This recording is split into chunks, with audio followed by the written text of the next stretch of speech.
Koscielny made the tackle. Yellow card for Laurent Koscielny. Had to be a penalty, and there'll be a massive argument. John Terry surrounding the referee, asking for a red card. He shakes his bottom right as we look to me. At the Matthew Harding stand end, Eden Hazard rolls Chelsea in front. Very, very cool penalty. Body shape, didn't really see him whipping it in the other direction. Rolls it into the corner, Szczesny goes the wrong way, and you have to say, it's a clear-cut penalty. Koscielny maybe a little bit fortunate not to receive a red card. But wait, he just hesitates. Sanchez.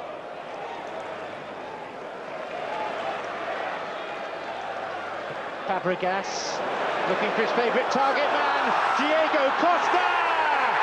Surely wins the game for Chelsea.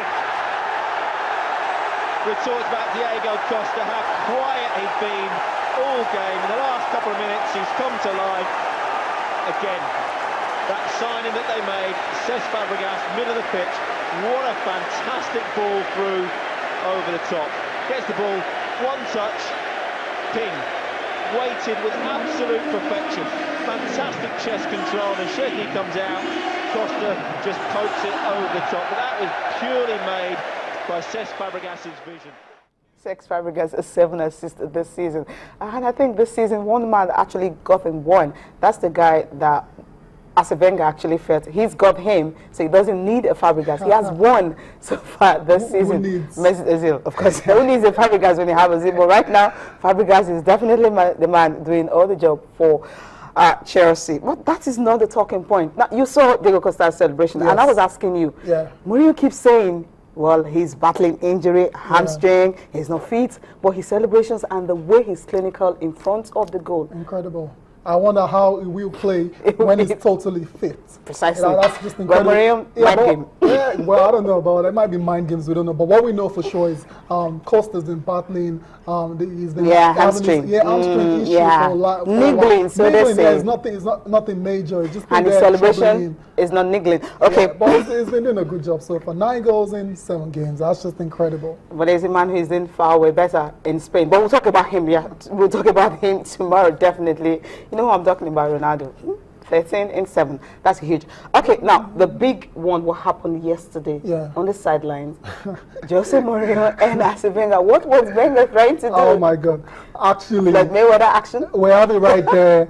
You know, that is why we've been talking about Arsenal not having a plan B. But yesterday, Wenger decided to show us a plan B. That was it right there. If you can't beat Jose on the pitch, why don't you just try and, push him on the sideline, just to gain some kind of advantage. But it was very classless of Wenger. He didn't need to do that at all. He's a Frenchman, and Frenchmen usually are supposed to more, Yeah, I don't know about that, but what he did yesterday is bang out of order. Shouldn't have done that at all, and I won't be surprised if he gets a charge from the FA for his actions. Yeah, well, he said he did not really regret the action. Maybe he might just do it again.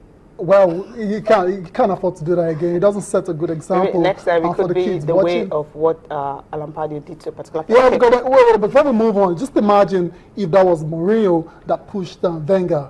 Imagine the media storm it would have created this morning. I'm sure you have headlines like "Murderer," Mourinho tries to kill senior citizen, stuff like that. But because it's the other way around, we're not really talking about it. We're making light of the situation. Let's look at the statistics here. You have played 12 games, lost 7, won none, drawing 5, conceded 21 goals and scoring just 6. Now, who wouldn't want to be upset? Exactly. Just one particular. Exactly. That's not really so good. Yeah, it's safe to say Mourinho's got the Indian sign over Wenger, and you understand why he got really upset yesterday. But then that's not enough reason for you to behave the way he behaved. And looking at that particular those records, we see there's a particular column I'm really interested in there, the goals record. Mourinho's teams have scored 21 goals. Wenger scored only 6. And for some reason, we try to portray Mourinho as a negative and the devilish tactician, while Wenger is the positive and attacking coach and the angelic one. I don't get it. It doesn't make any sense. It's just ridiculous. I think maybe what they're trying to do, because sometimes Mourinho can be very, very arrogant. I understand he's a good coach Okay. and he gets the results. So forget the philosophy he's using. All he needs to do is to get the results, and he gets it. I think to him that's what matters. Yes. Forget what press and everyone is saying about him. yeah, definitely. But how does Mourinho, whose team score more goals than Wenger, now become the negative tactician? That's why I don't get. Some games it doesn't he gets make to any play. sense. I think maybe that's the reason. Come on, man. Okay, right, let's look at selected results from Europe, and one actually caught my fancy. That's the game between, well, AS Roma and Juve. Now look at it. England, of course, the big ones actually Chelsea and Arsenal, Man United and Everton in Spain, Real Madrid and Atletico Bilbao. Real Madrid is scoring 5 goals again, and of course Cristiano Ronaldo scoring a hat-trick. He's 22 of the season, 13 goals in 7 games. I think 17 in all in 11 matches. That's huge for, well, Cristiano Ronaldo. Well, he actually built a museum and said he was going to be putting more trophies in them. If he doesn't get to win a team one, he will definitely get that for individual. Rayo Vallecano and Barcelona, Lionel Messi and Neymar were on score sheet. Valencia beating Atletico Madrid by 3 goals to 1.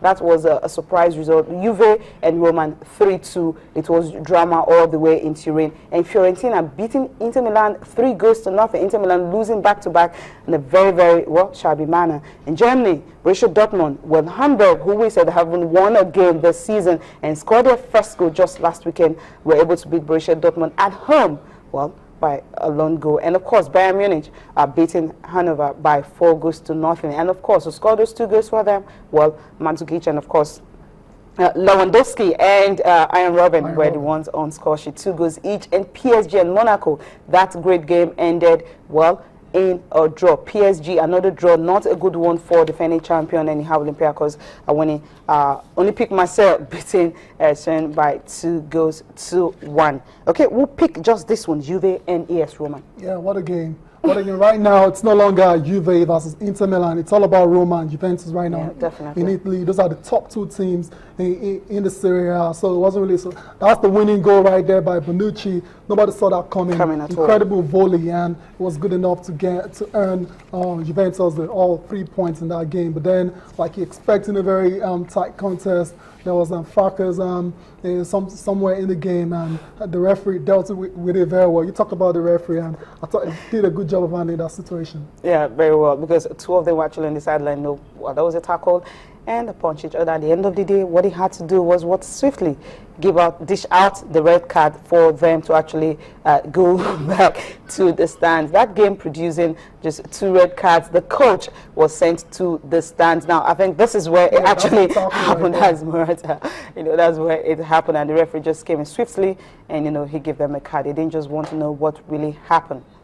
Yeah, it was bound to happen. It was a very bad tackle from Alvaro Morata, but then the reaction alone was uncalled for. And when you do that, usually you're bound to get sent off, and that's what happened eventually. It's a shame for Morata and the other player, but then they'll come back really strong. What was Buffon trying to do? That's how it goes. He really got feisty in the game, so you can understand the two top teams in the Serie A. So what I know is it's not over yet. Roma will be there all the way to the end of the season chasing Juve. So what's one drama in Italian Serie A there. Okay, moving on now to tennis, and of course, Maria Sharapova and Novak Djokovic, 2 of them winning. First of all, let's take a look at how Novak Djokovic was able to beat Thomas Berdych. Was he beating, or was he just brushing aside, or showing that he owns the court whenever he gets to China? 24 matches he has won. He's yet to lose in China, and of course, for him, it took him just 66 minutes to beat Thomas Berdych. 6-love, 6-4. Incredible. I think it's time to actually rename the China Open, the Djokovic Open as well. 5th time. Yeah, incredible. How do you win a particular tournament that consistently? So good one for Djokovic. He's in great form. As everybody, all the tennis players are all looking forward to the ATP Finals event in London. Okay, Maria Sharapova, of course, she had to stay on court for a longer time. It took her just 2 hours, 28 minutes for her to beat Petra Kvitova 6-4, 2-6, 6-3.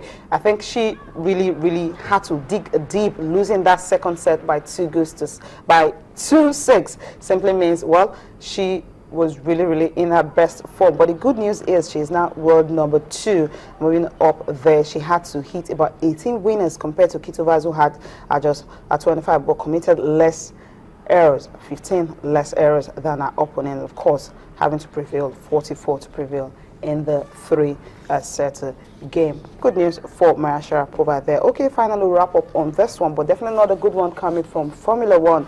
Well, Jubiaki, he is still in critical condition, and of course they said he had to rely on the use of respirator to breathe after sustaining head injury, a severe one at the Japanese Grand Prix. Now he actually collided with, a car that was trying to remove that of a Suzuka in the Suzuka track, and of course he was taken to the hospital. Well, the helicopter that was supposed to carry him couldn't just fly because of the weather. Now, let me just ask this question. Yeah. The race, could it have gone on? Maybe they should have just cancelled it.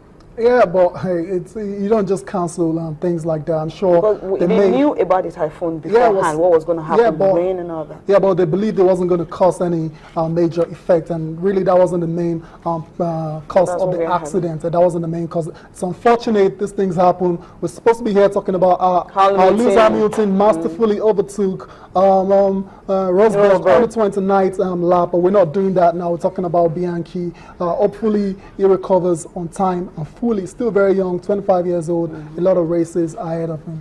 Okay, a lot of races, definitely. Hamilton winning his 3rd race in a row. Good one for him. Right now, he has extended his lead at the championship to 10 points. Rosberg, of course, is 2nd. Well, our hearts definitely with Jules Bianchi, and hopefully he gets to recover from this head injury. Thank you so much for being part of the program. Well, Business Money is up next. Of course, we'll leave you with pictures coming from Formula 1. Bye for now.